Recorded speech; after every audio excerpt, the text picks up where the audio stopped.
국가와 우리와의 관계 혹은 정부와 우리와의 관계는 두 가지 중에 하나가 일어나지 않으면 관계가 끊어지지 않습니다.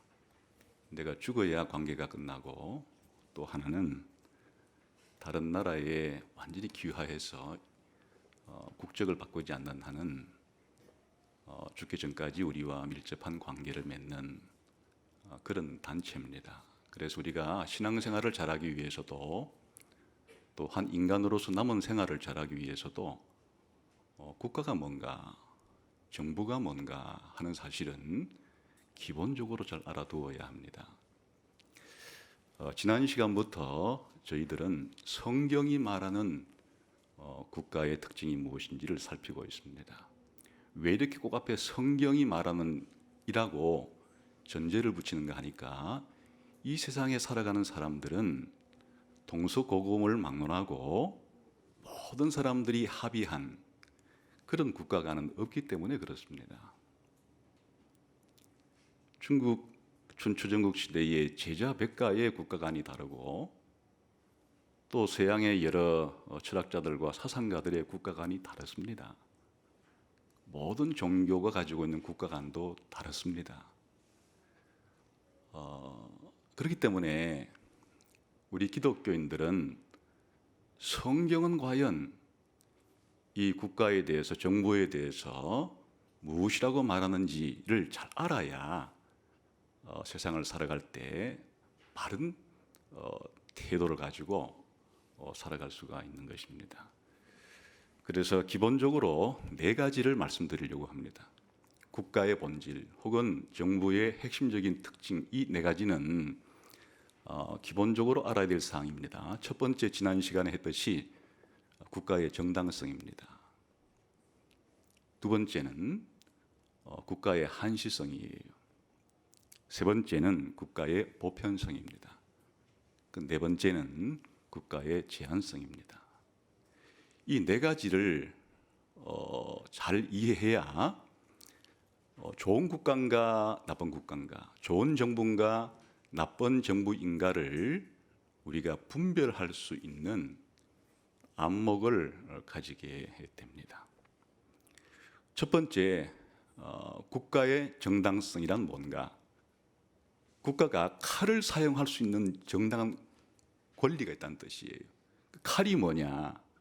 군대와 경찰을 가지고, 군대를 가지고 외국의 침략으로부터 국민의 생명과 재산을 막아낼 수 있게 하기 위해서 군대를 보유할 수 있는, 혹은 국가 영토 안에서 수많은 범죄자들이 국민들의 생명과 재산을 해하려고 할 때 그 수많은 범죄자들로부터 국민의 생명과 재산을 보호해 주기 위해서 경찰력을 보유해도 좋다. 이게 칼이에요. 다른 어떤 단체도 가지지 아니하는 독점적인 군대를 보유하고 경찰을 보유하고, 거기에다가 법을 만들고 집행을 하면서 국민들에게 복종을 요구하고 심지어 세금까지 거둘 수 있는 이런 정당성을 말하는 것입니다. 이 정당한 권리의 국가의, 정부의. 그런데 이제 중요한 사실은 그러한 정당성을 누가 줬냐는 거예요. 성경은 하나님이 줬다, 그런 거예요.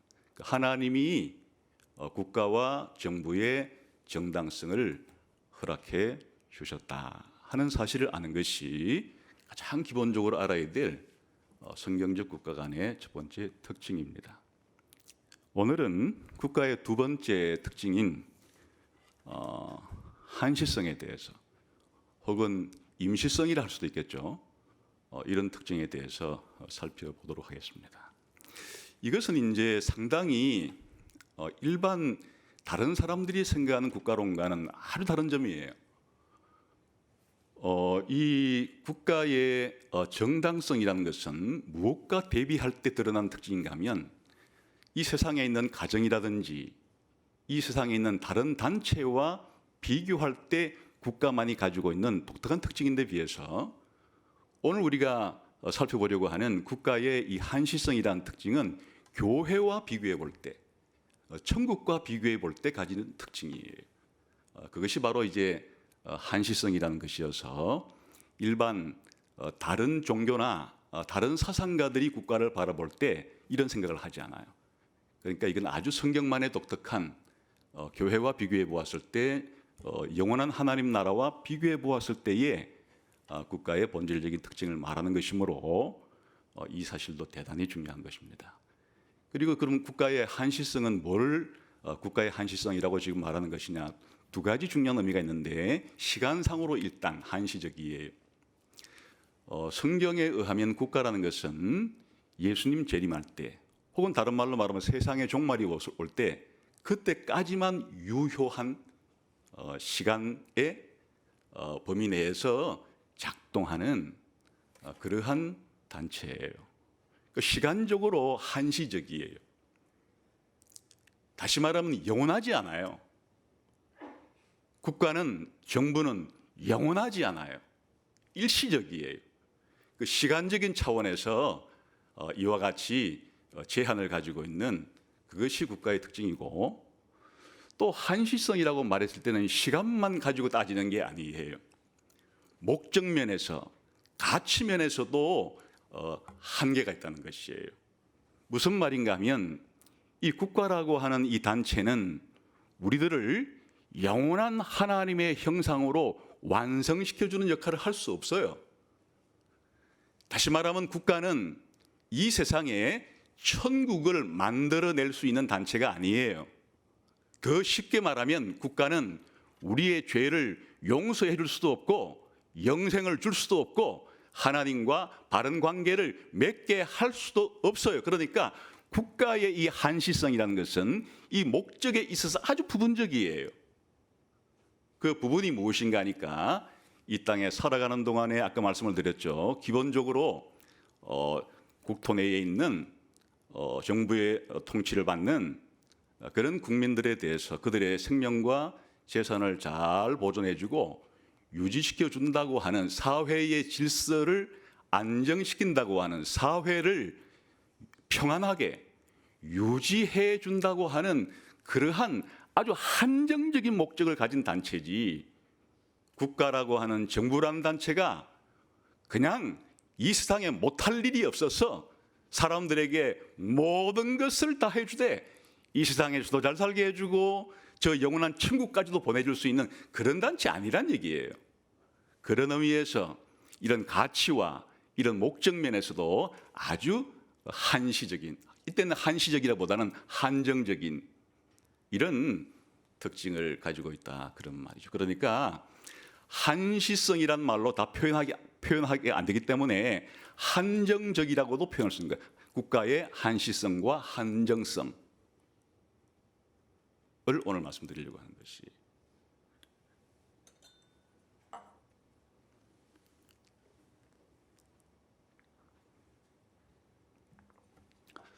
이 안목이 대단히 중요한 것이에요. 국가를 바라볼 때, 정부를 바라볼 때 이렇게 영혼과 비추어 볼 때, 영원한 나라와 비추어 볼 때 시간적으로도 한시적이고 목적 면에서도 한정적이다 하는 이 사실을 사실 가장 잘 보여주는 오늘 그림이 오늘 읽은 이 성경 본문에서 이 국가의 시간적인 이 한정성이 아주 뚜렷하게 드러나요. 이 그림만 하나 머릿속에 간직하고 있으면 이 두 번째 특징은 잊어버리지 않을 거예요. 자, 오늘 읽은 이 성경 본문은 여러분도 이미 여러 차례 읽기도 했을 것이고 또 들어보기도 했기 때문에 내용은 익히 잘 알고 있어요. 때는 주전 604년경이에요. 느부갓네살이 통치하기 시작한 2년. 주전 604년경이면 우리 이웃 나라인 중국에서는 춘추전국 시대의 초기에 해당이 돼요. 쉽게 말하면 공자 같은 사람들 살았던 시기하고 비슷한 시기라고 생각하시면 되는 거예요. 그때에 느부갓네살 임금이 꿈을 하나 꿔요. 이 꿈은 국가가 무엇인가 혹은 하나님 나라가 무엇인가에 대해서 지금까지 인류가 꾼 꿈 중에 가장 뛰어난 꿈이에요. 뛰어나다는 것은 그 본질을 가장 잘 보여주는 꿈이라 그런 말이에요. 여기 오늘 본문에 나왔듯이 큰 신상을 보았는데 모름지기 신상이란 금으로 만들든지 엄으로 만들든지 노수로 만들든지 뭐 돌로 만들든지 나무로 만들든지 뭐 아니면 흙으로 만들든지 이렇게 보통은 그렇게 만들죠. 재료를 하나 가지고 신상을 만드는 법인데 느부갓네살이 주전 604년경 꾸었던 이 꿈은 너무나 특이한 꿈이에요. 큰 신상이긴 한데 재료가 너무 달랐어요. 부분적으로. 오늘 보니까 머리는 금, 가슴과 양팔은 은, 배와 너구리까지는 놋, 종아리는 철, 종아리 밑에 발은 철하고 흙이 섞여 있는. 일단 이게 이상한 거예요. 그런데다가 더 이상한 것은 사람이 떼내지 아니하는 자연석이죠. 돌 하나가 이 신상을 완전히 어깨에 부서뜨려 버리는. 그래서 이 신상이 흔적도 없이 사라져 버리는. 그리고는 그 돌이 태산을 이루는 모습을 이렇게 이제 꿈을 꾼 거예요. 이게 심상치 않은 꿈임을 직감한 느부갓네살은 이게 굉장한 중요한 의미를 담고 있는 꿈 같기는 한데 자기 머리로는 도무지 해석이 안 되는 거예요. 그럼 이제 자기 나라가 굉장히 큰 나라니까 자기 나라에 가장 똑똑하다는 사람들을 다 불러 모아야 되겠죠? 하여튼 내노라 하는 똑똑한 인물들을 모조리 불러다가 어떻게 말을 했는고 하니 내가 꿈을 하나 꾸었다. 너무 특이한 꿈인데 너희들이 내가 꾼 꿈도 얘기하고 그 꿈에 대한 해석도 해라. 못하면 죽여버리겠다. 이렇게 엄포를 놓은 거예요. 이거야말로 황당무계한 명령이에요. 그래 이 바벨로니아의 지혜로운 자들이 왕이여 이런 명령을 한 왕은 유사일에 아무도 없었나이다. 꿈을 얘기해주고 해몽을 해달라고 해야지. 꿈도 얘기해주지 않고 무슨 꿈을 꾸었는지부터 얘기하고 해몽을 하라니 이것은 우리 사람이 할 수 있는 일이 아닙니다. 신들이 있어서 가르쳐준다면 모를까? 우리 사람이 할 수 있는 일은 아닙니다. 얼마나 황당무계한 일이에요. 누군가 꿈을 꾸었는데 꿈 해몽가에게 가서 이제 부탁하기를 제가 어젯밤 무슨 꿈 꿨는지 얘기해 주시고 꿈을 해몽해 주세요. 이러면 뭐라고 말하겠어요? 정신이 살짝 나갔다고 말하겠죠. 그런데 이 느부갓네살은 이 꿈의 해석의 그 확실성, 진실성을 담보하는 길은 이것밖에 없다. 그 해석이 맞는지 안 맞는지를 내가 확인할 길이 없기 때문에 해석이 맞는지 안 맞는지를 확인하기 위한 안전장치가 내 꿈까지도 맞추고 해석한다면 그건 해석이 맞을 가능성이 있다. 굉장히 똑똑한 사람이죠. 이 엄청난 이 꿈에 대해서 그 해석이 맞는지 안 맞는지 꿈 해몽가들이 제멋대로 하는데 그것도 누가 사실 이 세상에서 꿈 얘기하면 꿈 해몽이 제각각 다르잖아요. 그래 이제 도저히 맞추지를 못하자 이 바벨론 제국의 많은 지혜로운 자들이 죽어나가기 시작했어요. 거기에 다니엘과 세 친구가 있었던 거죠. 그래 다니엘이 그 소식을 듣고 다니엘도 잡아 죽이려고 이제 왔기 때문에 잠깐 멈추어 달라. 잠시 멈춘 다음에 다니엘이 이제 기도를 합니다. 하늘의 하나님께서 느부갓네살 왕이 꾼 꿈을 제게 알려주시고 해석을 할 수 있도록 해주십시오. 그래 이제 하나님께서 다니엘에게 꿈도 보여주시고 해석도 알려주셨어요. 그래 다니엘이 이제 느부갓네살에게 와서 해석하는 대목이 그 다음부터인데 그냥 제가 구도로 설명을 드리겠어요. 왕이시여, 이것은 사람이 알 수 있는 일이 아니고 하늘의 하나님이 내게 가르쳐 주신 겁니다. 당신이 꾼 꿈은 이러한데 그 해석은 이렇습니다. 이 금속이라는 것 자체가 각기 나라를 상징하는 것이고 왕을 상징하는 것인데 바로 느부갓네살 당신이 이 금머리에 해당이 되는 겁니다. 당신이 바로 그 금머리입니다. 바벨론이라는 나라가 바로 금머리에 해당되는 겁니다. 근데 당신의 나라가 망할 겁니다. 당신의 나라가 망하고 이제 은에 해당이 되는 그런 나라가 또 세워질 건데 그 나라도 또 망할 겁니다. 마찬가지로 이 모든 나라들이 다 망합니다.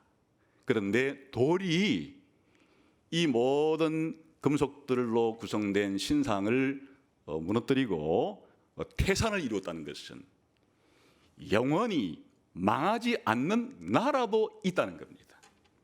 하늘의 하나님께서 때가 되면 영원히 망하지 않는 나라를 세우시겠다고 하는 그러한 꿈입니다. 그 얘기를 들었던 느부갓네살은 이제 이 놀라운 꿈 해몽가에 대해서 이 다니엘이 똑똑한 것이 아니라 다니엘에게 이 꿈과 해몽을 하게 한 하나님께 잠시 이제 찬양을 드리는 그런 이야기가 이 다니엘서 2장의 얘기예요. 이게 워낙 중요한 문제라 똑같은 내용인데 형태를 달리해서 한 번 더 하나님이 또 꿈을 꾸게 하고 보여준 것이 이로부터 약 한 50년이 지나서 주전 553년경쯤 이번에는 다니엘에게 꿈을 꾸게 해요. 그런데 그 꿈이고 또 환상이라 말하기도 해요. 그 다니엘에게 똑같은 내용의 환상을 준 이번에는 바다에서 짐승 4마리가 출몰하는 첫 번째는 사자 같고 두 번째는 공 같고 세 번째는 표범 같고 네 번째는 이 모든 것들을 다 뭉쳐놓은 듯한 아주 특이한 열뿔을 가진 그런 짐승 4마리가 바다에서 출현을 하는데 하나님의 보좌로부터 보좌에게 다가간 인자와 같은 이에게 하나님께서 권세를 주어서 그 인자가 이 모든 짐승으로 표현된 나라들을 멸망시키고 영원무궁한 나라를 세운다 하는 환상을 보여준 거예요. 그때는 다니엘이 꿈을 꾸거나 환상을 보았고 천사가 해석을 해줬어요. 같은 내용이에요.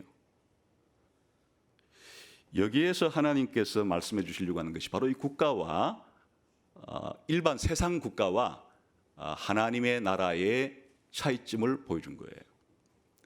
다시 말하면 다니엘에게 보여주었던 혹은 느부갓네살에게 보여주었던 이 꿈과 환상은 주로 문맥상 그 당시에 이스라엘을 지배했던 당대 고대 중동 지방의 열광에 대한 이야기 1차적으로는.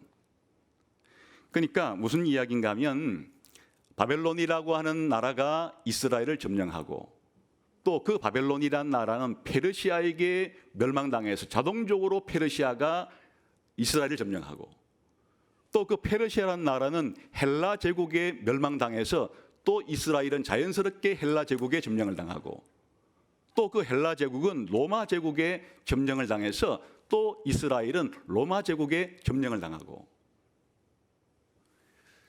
그러니까 향후 이스라엘 백성과 둘러싼 열광과의 관계 속에서 하나님께서 보여주신 것이 차례차례 이런 나라들의 모습이었어요. 그러나 로마 제국까지 끝은 아니고 그 이후에 바로 돌로 표현되었건 인자로 표현되었건 돌의 나라와 인자의 나라는 우리가 말하는 하나님의 나라, 예수 그리스도의 나라, 하늘나라를 가리키는 것이에요. 요지가 분명하죠.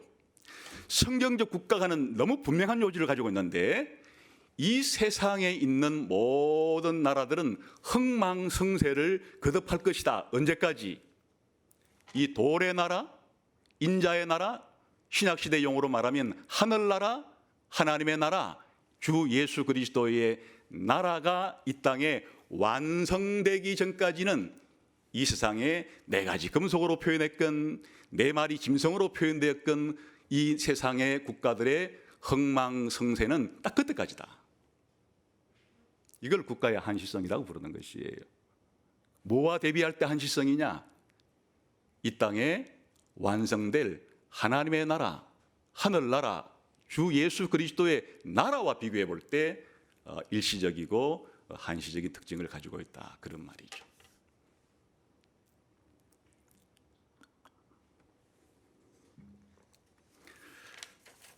우리 이웃 나라인 중국의 예를 들어보면 중국은 땅덩어리가 크니까 나라들도 많이 흥망성쇠를 거듭했습니다. 대략 우리가 춘추전국 시대라고 부르는 시대가 아까 말씀드렸을 때 주전 770년경부터 주전 221년경 유명한 진시 황제가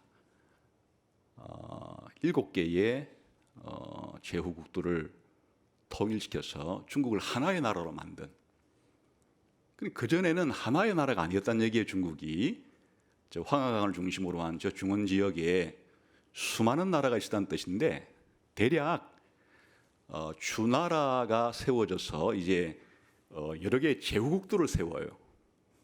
약 1,500여 개의 제후국을 세워요.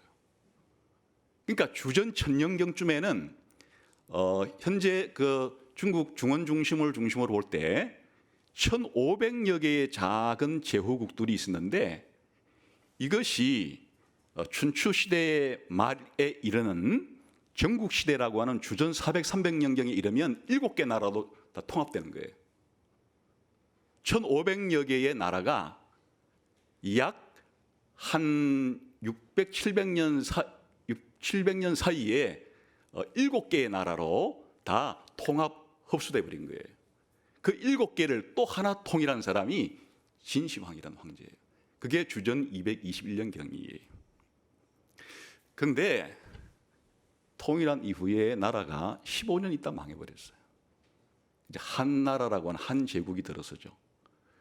그때부터 이제 사실은 이제 중국에서는 황제가 1912년에 청나라의 마지막 황제 푸이가 죽기 전까지 전부 다 이제 그 황제의 나라가 되는데, 그 기간 동안에 명멸한 나라의 개수가 약 60개 국가예요. 쉽게 말하면 약 2000년 동안에 60여 개의 나라들이 중국 땅에서 세워졌다 망했어요. 근데 그 한 개 국가 혹은 한 개 왕조의 수명이 어느 정도였는데, 평균 어느 한 사람이 통계를 해봤는데 64년이에요. 약.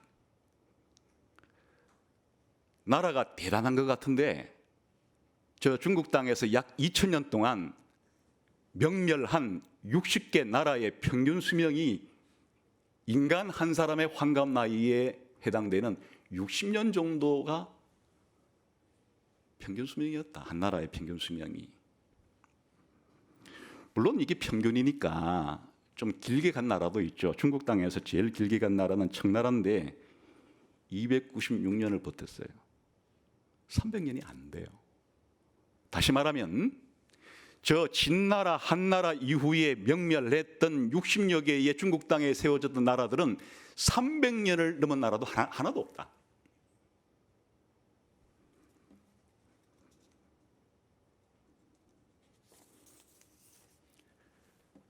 200년 이상 존속한 나라는 5개뿐이에요.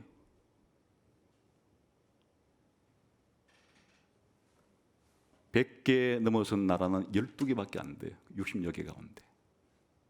심지어는 10년도 못 채운 나라도, 나라로서는 요절이죠. 요절한 나라도 2개가 되고, 그 평균에서 64년 정도다. 물론 이보다 오래간 나라들도 많죠. 뭐 당장 대한민국 이전에 있었던 조선 왕조는 한 518년인가 갔으니까 오래 갔는데, 그 뭐 왜 그렇게 오래 갔는가? 그것은 중국의 왕조들이 명멸할 때 큰 나라가 세워지면 그 길을 섬겼기 때문에, 조공을 바치면서 사대를 했기 때문에 안 망한 것이고, 조공 안 바쳤으면 뭐 벌써 망했겠죠. 조공 바치면서 목숨을 부지했던 것이. 물론 전 세계적으로 보면은 더 길게 간 나라도 있어요. 거의 뭐 1000년에 육박한 나라들도 있긴 했는데, 반대로 어떤 나라는 하루도 못 채운 나라도 수두룩했고, 일주일도 못 채운 나라도 수두룩했고, 한 달도 못 채운 나라도 수두룩했고, 1년도 못 채운 나라들도 수두룩했어요. 그럼 대한민국은 앞으로 어떻게 될까? 모르죠. 얼마나 오래 갈지 누가 알겠어요. 그러나 우리가 몸담고 있는 나라라고 하는 것이 이게 천년 가고 만년 가고 이런 조직체가 아니에요. 하나님께서 다니엘에게 그 느부갓네살에게 보여주었던 그 환상의 혹은 꿈에 따르면은 금머리가 이 꿈 꾼 다음에 73년 버티고 망했어요. 그다음 은나라가 한 208년, 200년 버티고 또 망했어요. 또 노세 나라가 167년 유지하다가 망했어요. 로마는 한 500년 갔죠. 로마 제국은. 그러니까 국가를 생각할 때 우리는 거시적으로 생각을 하지도 않고 지금 내가 태어나서 지금까지 경험한 그것만 보니까 우리가 살고 있는 이 나라라는 것이 영구히 갈 것 같지만은 인류 역사 전체를 볼 때 나라는 수없이 세워졌다 망했다 수없다 망했다 한시성이 특징이라는 거예요. 그게 국가의 본질적인 특징 가운데 하나예요.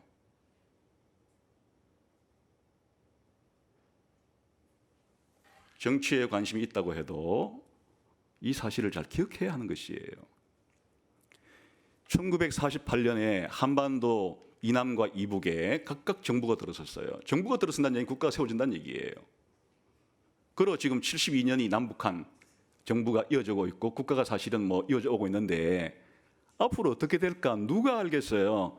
이대로 예수님 올 때까지 이 현 상태로 그대로 이 두 개가 유지가 될지 아니면 이건 양국 양체제죠. 두 개의 나라에 두 개의 남쪽은 자유민주주의, 북쪽은 이민민주주의라고 부르는 그런 지금 체제를 두 개의 나라, 두 개의 체제라고 볼 수가 있다 그러면 이것이 계속될 수 있을까? 물론 다른 가능성이 있을 수가 있겠죠. 하나는 일국일체제로 가는 거예요. 흔히 말해 통일이죠. 통일은 흡수 통일을 말하는 것인데 이 일국일체제는 북한이 자유민주주의 체제 대한민국으로 완전 흡수 통일되면 그때는 일국일체제가 되는 거죠. 반대의 경우도 있을 수가 있겠죠. 북한이 대한민국을 완전히 흡수 통일했을 때 그건 인민민주주의로 일국일체제가 되는 거죠. 뭐 그렇게 되고 싶지는 않죠. 우리 대한민국 사람들이라면. 그런데 그런 가능성은 있을 수 있겠죠. 경우의 수로.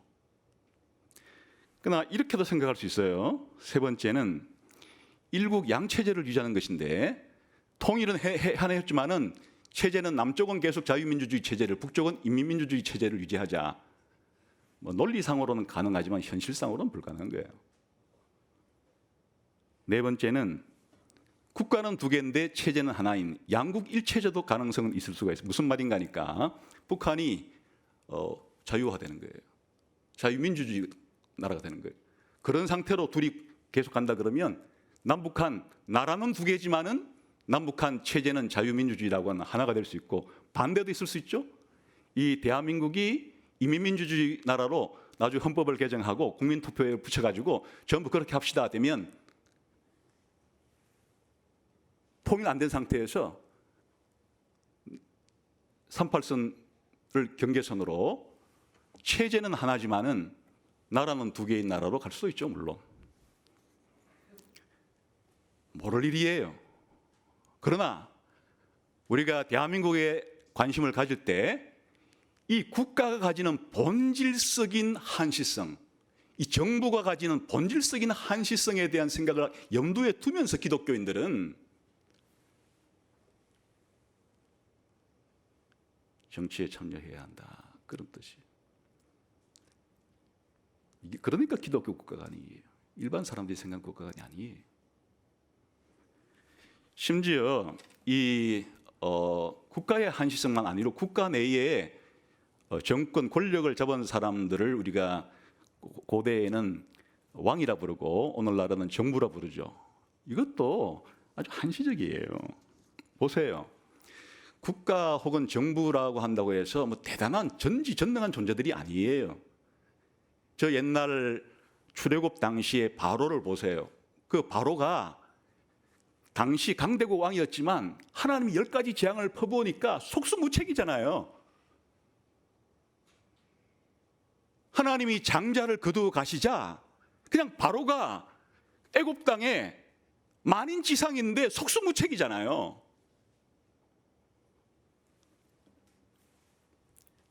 아수르 나라의 왕 사네립이 영토를 넓혀보겠다고 저 이스라엘 땅까지 쳐들어왔을 때 하나님이 아직도 이 땅을 남겨두기 위해서 하루 만에 18만 5천 명의 아수르 군사를 하나님이 심판하셨어요. 그래 자기의 꿈을 이루지 못하고 자기 본국 아수르로 돌아갔다가 자식들에게 맞아 죽었어요.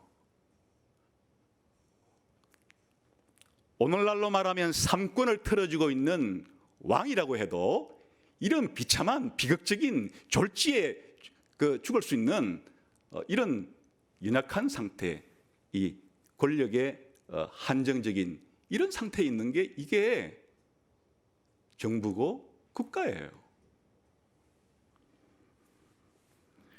이런 사례는 많죠. 방금 이 네 가지 신상을 꿈꾸고 다니엘에게 해석을 들었던 느부갓네살도 잠시 교만해졌던 때가 있었죠. 자기 나라를 보는 게 너무 자기가 위대한 것 같아요. 이 거대 제국을 자기 지혜와 자기 능력으로 만든 것 같아요. 착각한 거죠. 하나님이 이 바벨론이라고 하는 제국을 만들 수 있도록 허락해 주신 분이 하나님인 줄 모르고 그렇게 했다가 하나님이 그래 네가 진짜 바벨론 주인인 줄 아느냐? 그거를 깨우쳐주기 위해서 느부갓네살을 정신 이상자로 만들어버렸어요. 그래 그 대제국의 왕이 벌거벗고 돌아다니면서 짐승처럼 울부짖으면서 오랫동안 살도록 내버려뒀어요. 국가의 권력과 정부의 권력이라고 하는 것이 하나님이 손대면 이렇게 일시적인 것이에요. 그 사실을 기독교인들은 잊어서는 안 되는 것이에요.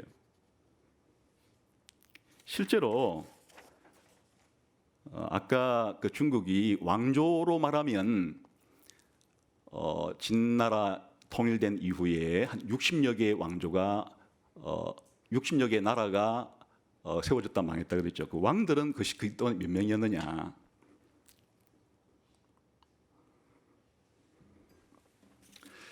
주전 221년경부터 1911년 신해혁명이라고 부르는 사건이 벌어져서 1912년 청나라의 마지막 부위가 이제 왕위에서 물러남으로써 약 2000년 동안에 이 중국 나라는 그동안 전부 다 그 황제라 불렀어요. 황제라 불린 사람이 약 2000년 동안에 422명이 있었어요. 전 세계에서 가장 큰 권력을 가진 사람이라고 할 수 있겠죠? 그냥 모든 사람이 자기 신하고 모든 땅이 자기 것이라고도 부를 수 있는 이런 권력을 가진 황제 442명이 말이에요. 개인적으로 나라를 얼마 동안 다스렸느냐? 50살 이하에 죽은 황제가 절반이에요. 60살 이상 넘긴 황제는 38명밖에 안 돼요. 그 엄청난 권력을 손에 쥐고 천하를 손에 틀어진 권력자들이 생명이 그렇게 짧은 거예요. 나라를 다스린 것은 가장 길게 다스린 왕제가 청나라 강희제인데 61년. 이것은 드문 일이에요. 60년을 통치한 것은. 황제의 절반은 10년 미만밖에 통치하지 못했어요. 그 좋은 권력을 천하를 들었다 놨다 할 수 있는 그런 권력을 손에 쥔 422명의 황제 가운데 절반은 10년도 통치하지 못하고 다 죽었다. 1년 미만 통치한 황제도 40명이 넘고 어떤 황제는 아침에 왕 됐다가 저녁에 죽은 왕도 있어요. 인생이 그런 거예요. 통치 권력이 지속성이라는 것이 그런 것이에요.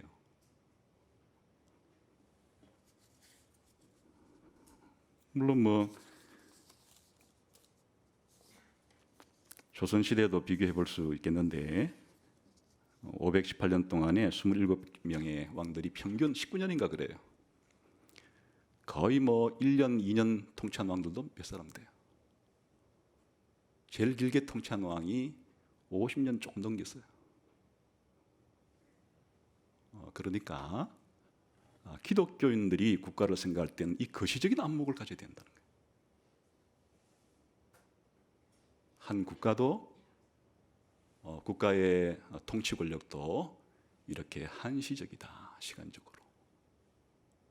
우리가 국가를 생각할 때 그 점을 잊어서는 안 되겠어요.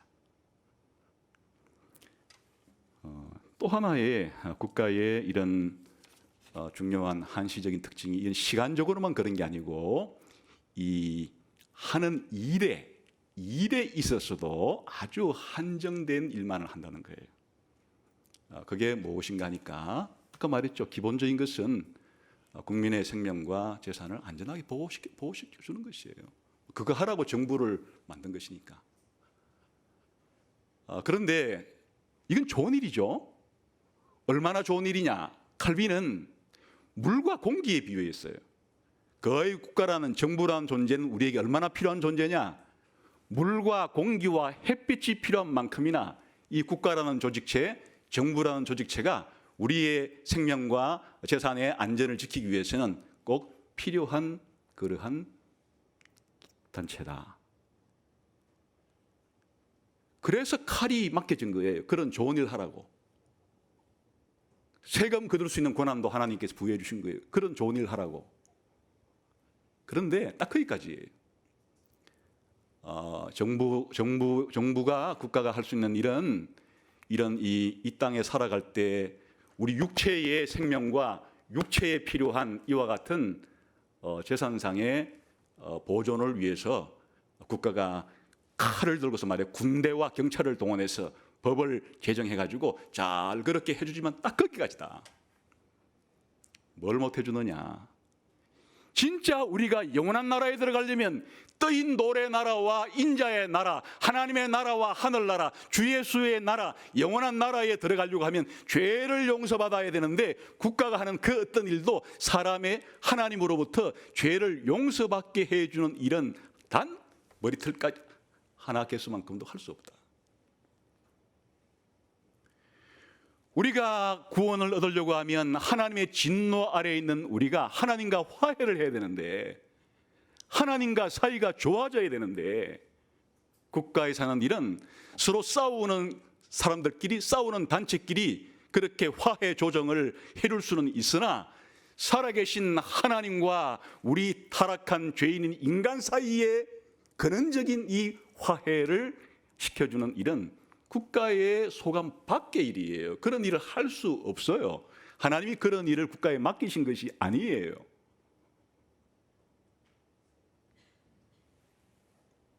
다시 말하면 천국을 가르쳐주고 천국에 들어갈 수 있게 해주고 천국을 준비할 수 있게 해주고 천국이 이 땅에서 경험될 수 있게 하는 역할은 국가 역할이 아니에요. 다시 말하면 지상에 천국을 건설하는 일은 정부에게 맡기신 일이 아니에요. 그 일을 누구한테 맡기는 건 교회에게 맡긴 일이에요. 사람들에게 죄를 용서받게 해주고 하나님과 화해하게 해주고 영생을 얻게 해주고 천국에 들어가게 해주고 천국을 경험하게 해주고 천국에 들어가서의 삶을 준비시켜주는 역할은 교회에게 맡긴 역할이에요. 교회라는 단체에게 하나님께서 맡기신 임무고 사명이에요. 국가는 하는 일이 굉장히 중요하긴 해도 이 본질적이고 궁극적이고 영원한 가치가 있는 이런 일은 할 수 없는 그런 면에서 제한적인, 한정적인 그런 단체라는 사실을 알아야 되는 거예요. 그러니까 우리가 새로운 나라가 들어섰을 때 국민들의 마음속에는 혹은 민중들의 마음속에는 우리를 못 살게 구는 그런 나라는 망하면 좋겠고 새로운 나라가 들어섰으니까 새로운 왕조에 대해서 새로운 국가에 대해서 희망을 가지겠죠. 그런데 국가가 줄 수 있는 것이 이렇게 한정적이라는 거예요. 그만 해도 대단한 거죠. 정부가 없으면 약육강식의 세계로 들어가서 무정부 상태가 되면 그냥 몰고 묶는 이 세상이 급속도로 그냥 지옥화되는 경향이 있기 때문에 그것을 방지하는 것도 엄청난 역할이긴 하지만은 그러나 궁극적으로 국가가 할 수 있는 그 역할에는 제한이 걸려 있는 것이다. 한계가 걸려 있는 것이다. 다시 말하면 한정적인 목적을 가지고 있는 것이다. 그래서 우리 신앙 선배들은 전부 다 이런 국가와 교회의 구별을 많이 했던 것이에요. 국가가 할 수 있는 일과 교회가 할 수 있는 일과 우리 믿음의 선배들이 그런 문제를 논의. 그게 성경 공부예요. 성경 공부라는 자체가 뭔가 하면 교회가 우리에게 줄 수 있는 일과 국가가 우리에게 줄 수 있는 일이 뭔지를 구별하는. 칼빈의 말 한번 들어볼래요? 잠시. 우리 장로교회에서 가장 중요한 성경 해석자 가운데 한 사람인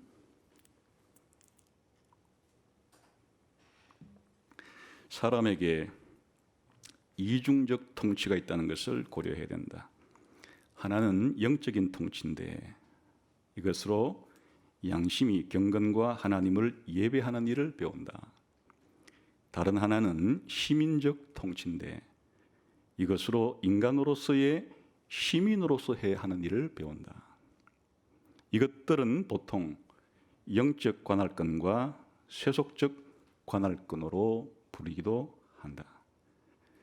영적 통치란 영혼과 관계 있는 일이라면 세속적 시민적 통치란 현세의 문제들, 음식과 의복뿐 아니라 자기 동료들과 살아가는 데 필요한 법률을 제정하는 것과 관계가 있다.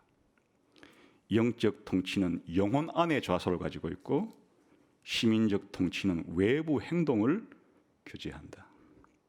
우리는 전자를 영적인 나라로, 후자를 시민적 나라로 부를 수 있다. 다시 말하면 영적 나라에 해당되는 교회가 하는 일과 시민적 나라에 해당되는 일반 국가가 하는 일이 이렇게 너무나 분명하게 구분되어 있어서 시민적 나라에 해당되는 이 나라가 교회가 해야 할 이와 같은 영적인 영혼에 관계된 구원에 관계된 하늘나라에 관계된 천국에 관계된 이런 일을 하는 것은 아니다 그 말이죠. 반대로는 이런 일은 교회가 하는 일이다 이렇게 말이죠.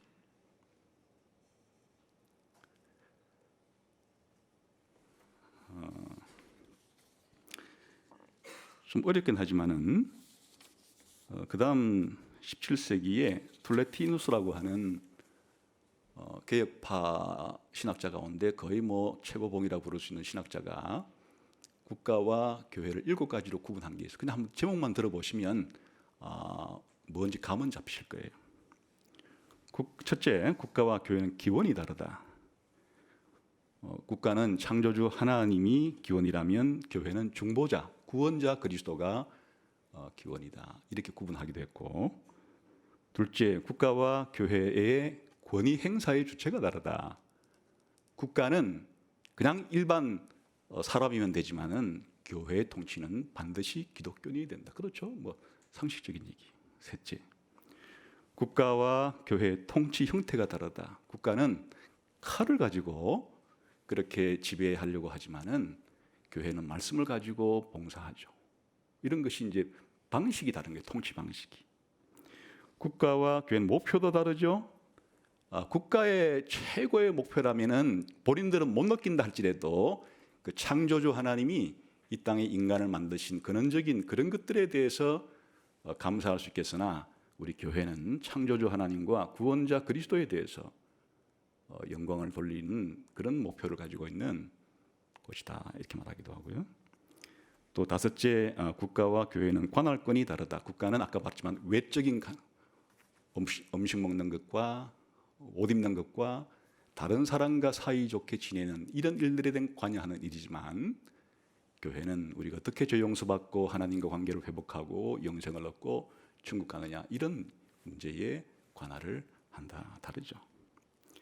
그러므로 여섯째, 국가와 교회의 통치 결과도 다르죠. 국가가 통치를 잘했을 때 마지막 산물이 뭔가니까 평안하고 고요하게 사는 거예요. 최고의 국가가 생겼을 때, 최고의 정부가 들어섰을 때 그 국민들이 평안하고 고요하게 사는 것 이루어내면 그 최고의 정부라고 할 수 있어요. 그러나 교회는 그 다르죠. 우리들로 하여금 거룩해지게 하고 영광스러움을 준비하게 만들어주는, 다르죠, 하는 일 자체가. 그러니까 통치 방식도 일체 다른데 하나님이 국가에는 칼을 줬다면 교회에는 천국 열쇠를 준, 한쪽은 칼을 사용해서 일을 하는 것이고 한쪽은 열쇠를 사용해서 하는 것이고 다르죠. 이것이 다 이해되지 않는다 할지라도 무슨 이야기를 하고 싶은 것인가 하니까 우리 기독교인 선배들이 교회와 국가를 바라볼 때 교회는 교회만이 할 수 있는 그런 일, 구원과 하늘나라와 영생과 관계된 그런 일은 못하는 단체다 그 말이에요. 국가에서 우리 타락한 인간에게 필요한 모든 것을 제공해 주는 그런 게 아니라 그 말이에요. 국가가 하는 일에 이 목적의 제한성과 한계성을 가지고 있는, 모든 걸 국가가 다 해주겠지, 그런 생각은 하지 말란 얘기예요. 원래 국가가 모든 걸 해주는 단체가 아니에요. 하나님이 국가를 그렇게 세운 것이 아니란 얘기예요. 기독교는 그렇게 생각하는 거예요. 국가를 바라볼 때.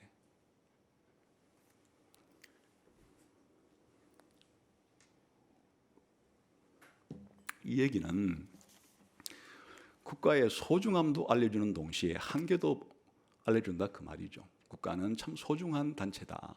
그게 국가의 합법성이란 얘기예요. 국가의 정당성이란 얘기예요. 국가가 정당하다는 한 얘기는 하나님이 얼마나 중요한 일을 맡겼냐 그거예요. 국가에 칼을 줘가지고 그 국토 내에 사는 국민들의 생명과 재산을 그래도 뭐 천재지변이나 이런 것 안 일어나는 동안에는 잘 지켜줘라.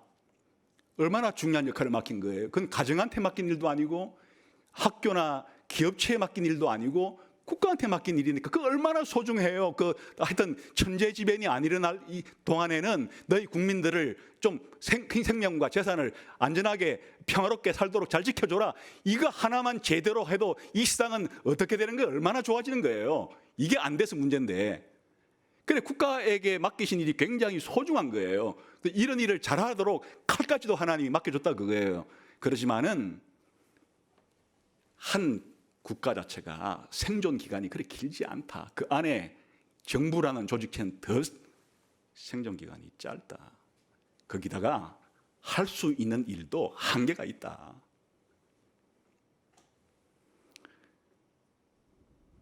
이게 이제 성경적 국가 간에서 말해주는 국가의 한시성이라고 할 수 있겠습니다.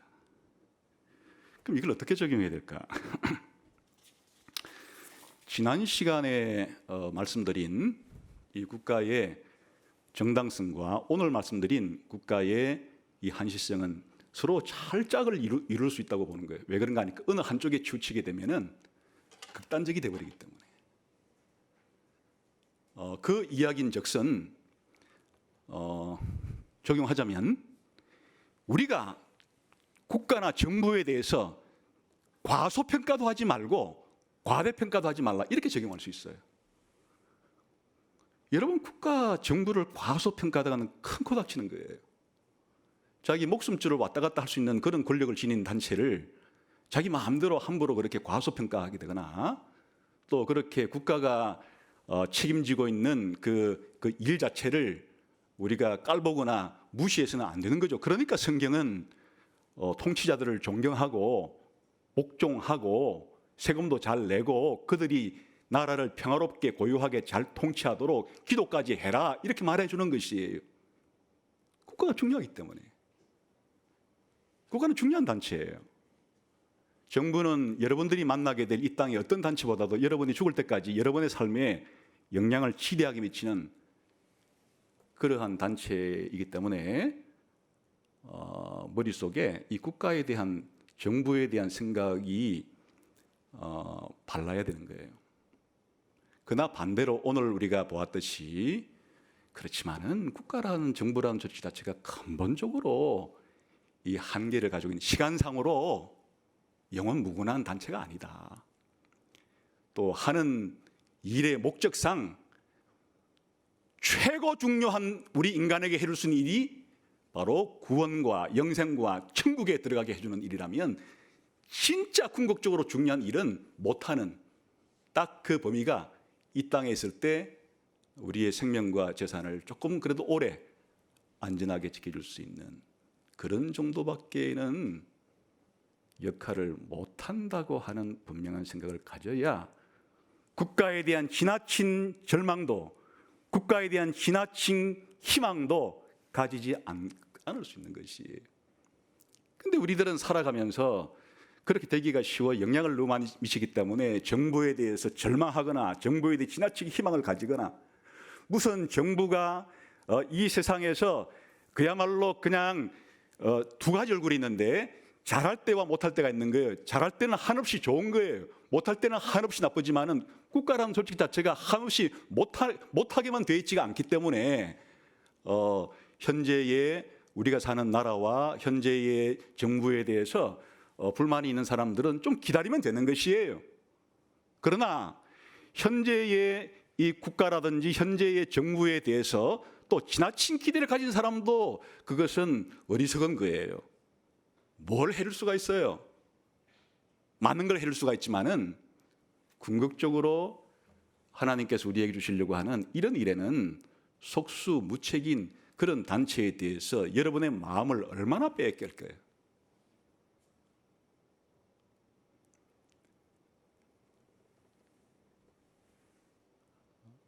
정부에 대한 지나친 과소평가도 정부에 대한 지나친 과대평가도 하지 않고 살아가는 삶, 이런 삶이 있는가? 그게 바로 언젠가 말씀드렸던 거류민과 나그네로서의 삶이에요. 내 본질적인 신분은 영원한 나라 백성인데 영원한 나라에 올 때까지는 이 일시적인 나라에 살아야 되니까 일시적인 나라에서 내가 할 도리를 제대로 하면서 일시적인 나라에서 평안하고 고요하게 지나가야지. 내가 지나가는 이 나라가 온통 그냥 도둑떼들이 이끌고 강도떼들이 이끌고 전쟁과 온갖 것들이 난리법석을 피우면 우리가 어떻게 제대로 살아가겠어요? 그러니까 이 땅을 통과하는 동안에는 내가 사는 이 나라가 현재의 정부가 이렇게 평안하고 고요하게 우리 국민들의 생명과 재산을 잘 지키면 좋겠다라고 하는 희망을 가지고 정부에 참여하든지 아니면 그런 일꾼들을 뽑든지 간에 그런 일들을 하면서도 늘 마음 한구석에 가서는 오늘 하나님이 너부갓네살에게 보여줬던 이 신상에 대한 이 그림을 마음속에 담고 있어야 되는 거예요. 내가 사는 이 나라 대한민국 이 세상은 일시적인 나라일 뿐이고 내가 속해 있는 이 하나님의 나라, 예수님의 나라가 영원한 나라니까 내가 이 영원한 나라 백성이 되었다는 것이 얼마나 감사한 일인가. 그래서 기독교인들은 이 세상에 어떤 국가 안에서도 어떤 정부 안에서도 극에 이르는 그러한 국가 안에서도 기독교인들은 믿음을 가지고 소망을 가지고 인내하면서 살아갈 수 있는 존재들입니다. 그래서 오늘 이 국가와 정부의 두 번째 핵심적인 특징, 이 한시성, 목적의 또 한정성에 대해서 잘 기억하시고 여러분들이 지나치게 정부에 대해서 무시하고 싶을 때나 지나치게 정부에 대해서 희망을 걸려고 할 때 이것이 바로 우리들로 하여금 국가와 정부에 대한 균형 잡힌 시각을 갖게 만들어주는 그런 하나의 기준점이 되기를 바랍니다. 그러니까 기독교인들 참 놀라운 사람들이에요. 하나님 나라가 없는 사람들은 일희일비를 현 정부와 현 국가에서 그냥 절망도 하고 희망도 오로지 그것밖에 없으니까 살아가겠지만은 우리 기독교인들은 그로부터 한 발짝 물러서서 아니 초월해서 이 세상에 이 국가의 어떤 형태든지 어떤 이 통치자의 이 스타일이든지 간에 넉넉히 통과해 갈 수 있는 엄청난 자산을 가지고 있는 사람들이 기독교인들이니까 국가에서 제일 힘들어하는 사람들이 기독교인이죠. 제일 껄끄럽고 제일 자신들이 다루기가 쉽지는 않지만은 좋은 일을 할 때는 적극적으로 나서서 국가에 이바지를 할 수 있는 참 묘한 사람들, 자신들이 이 제대로 못했을 때는 가장 강력한 반대 세력이 될 수도 있지만은 기독교인들이 또 제대로 갔을 때는 강력한 우군이 될, 도대체 정체를 알 수 없는, 정체를 모르니까 그런 거죠. 나그네와 그림인과 같은 자세를 가지고 살아가기 때문에 그럴 수 있다.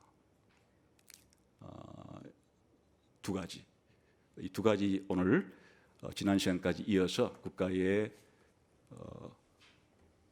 합법성 혹은 정당성과 국가의 한시성 혹은 이 한정성에 대해서 잘 염두에 두시기를, 그렇게 살아가시기를 주님 이름으로 축원합니다. 기도하겠습니다.